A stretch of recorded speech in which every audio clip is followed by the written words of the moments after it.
Assalamualaikum warahmatullahi wabarakatuh. Perkenalkan, nama saya Revika Karveina dari kelas SB2. Nah, pada kesempatan kali ini saya akan mempresentasikan hasil praktikum dengan judul pengaruh suhu terhadap reaksi enzimatik. Nah, pada presentasi kali ini saya akan menyampaikan beberapa poin, yaitu yang pertama ada pendahuluan yang berisikan tentang latar belakang dan tujuan praktikum. Lalu yang kedua yaitu ada metode praktikum yang berisi tentang praanalitik dan analitik. Poin ketiga tentang hasil dan pembahasan yaitu pasca analitik, dan yang terakhir yaitu kesimpulan.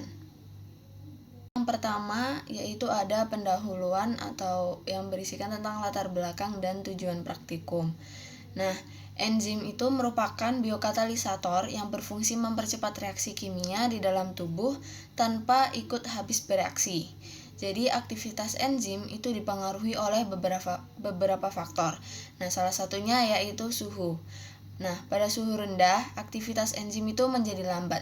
Sedangkan suhu yang terlalu tinggi itu dapat menyebabkan denaturasi enzim, sehingga aktivitasnya itu menurun. Nah, untuk tujuan praktikum ini adalah untuk mengetahui pengaruh suhu terhadap aktivitas enzim, serta untuk menentukan suhu optimum enzim dalam bekerja. Nah, yang selanjutnya pada poin 2 yaitu ada metode praktikum. Yang pertama yaitu pada tahap praanalitik. Nah, pada tahap praanalitik ini siapkan alat dan bahan yaitu spektrofotometer UV vis, mikropipet dan tip, mikrotub, rak mikrotub, vortex, penangas air mendidih dan es.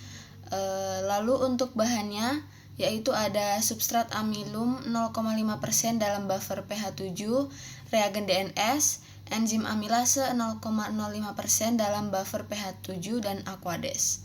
Nah, setelah tahap praanalitik, tahap selanjutnya yaitu pada analitik.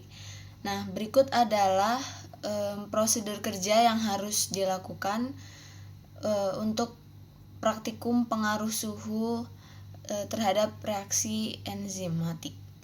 Nah, kontrol pada tahap 2 digunakan untuk memastikan bahwa perubahan warna dan absorbansi yang terjadi itu berasal dari aktivitas enzim terhadap substrat. Nah, selanjutnya pada langkah 3 yaitu tambahkan reagen DNS, karena DNS itu akan bereaksi dengan gula reduksi dalam kondisi panas dan akan menghasilkan warna kuning atau oranye hingga coklat kemerahan. DNS ini menunjukkan bahwa semakin pekat warna yang terbentuk, maka semakin tinggi aktivitas enzim. Nah, lalu pada langkah 4 dan langkah 5, mikrotub dimasukkan ke dalam penangas air mendidih, yaitu bertujuan untuk menghentikan reaksi dan menstabilkan warna. Lalu ada tahap 7, 8, dan 9.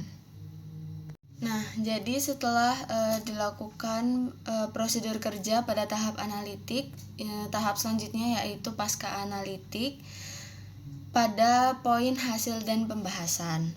Jadi setelah dilakukan pembacaan absorbansi menggunakan spektrofotometer UV vis, dihitung sesuai dengan yang tertera pada PPT, yaitu ada suhu 4 derajat, suhu 37 derajat, dan suhu 60 derajat. Jadi A1, A2 dan kontrol itu dihitung sesuai dengan yang sudah tertera di PPT.